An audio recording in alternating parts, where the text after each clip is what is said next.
సహాయకులమై ఉండాలి అని అంటున్నాడు. సత్యానికి మనం ఎలా సహాయం చేయగలము? బైబిల్ని ఇలా జబ్బ పెట్టుకుని మోసుకుని వెళ్ళాలా? మరి ఏంటంటే మనం ఏం చేయగలం?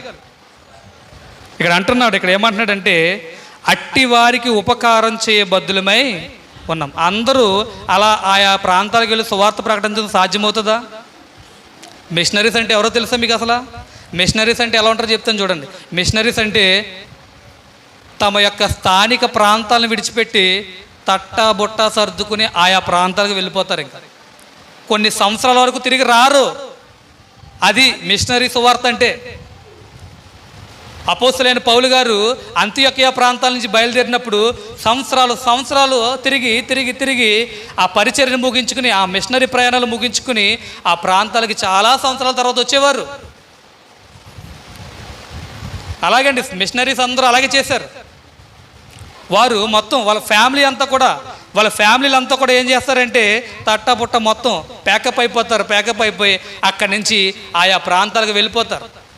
అంటే వారు ఏ ప్రాంతాల్లో సేవ చేయాలని అనుకున్నారో, వాళ్ళ అనాగరికులైనా, వారు మంచివారు కాకపోయినా, వారు ప్రమాదకరమైన వ్యక్తులైనా అవేమీ ఆలోచించరు, వెళ్ళిపోతారు. దీవుల్లో ఉండే వ్యక్తులకి అలాగే సువార్తలు అందే. మరి మొదటి శతాబ్దంలో కూడా అపోస్తలుడైన పౌలు గారు ఒక ఆ దీవి పేరు ఏంటండి? మిలితేనే ద్వీపానికి వెళ్తారు. ద్వీపం అంటే తెలుసా? ఇంట్లో దీపం కాదు. ద్వీపం అంటే చుట్టూ కూడా సముద్రం చేత ఆవరింపబడి మధ్యలో చిన్న చొక్కలా ఉంటుంది ఒక ల్యాండ్, దాన్నే ద్వీపం అంటారు. అలాంటి సముద్రం మధ్యలో ఉండే ద్వీపాలకి వీరు మిషనరీ ప్రయాణాలు చేసేవారండి. అది మిషనరీస్ అంటే. అలా అక్కడికి వెళ్ళిపోయి వారికి సువార్త ప్రకటించేవారు, అక్కడే ఉండేవారు, అక్కడ ఉన్నదే తినేవారు.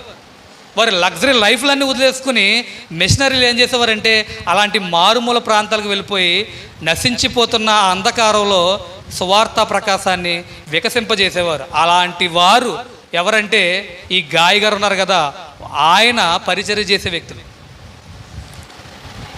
స్వార్థికులుగా ఉన్న ఆ మిషనరీస్కి ఈ గాయ అనే వ్యక్తి ఏం చేస్తున్నాడంటే సహాయం చేస్తున్నాడంటే గాయి ప్రత్యక్షంగా ఆ యొక్క స్వార్థికులకు సహాయం చేసిన పరోక్షంగా సత్యానికి సహాయం ఆయన చేస్తున్నాడు. అలా చేశాడు కాబట్టి వారు ఆ ప్రాంతాలు చక్కబెట్టుకుని మరలా సురక్షితంగా వారు వచ్చిన ప్రాంతాలకు లేకపోతే ఇతర ప్రాంతాలకు వెళ్ళడానికి అవకాశం అనేది ఏర్పడుతుంది. ఎవరి వలన? ఒక గాయ అనే ఒక వ్యక్తి విశ్వాసికి తగినట్టుగా నడుచుకుని మంచి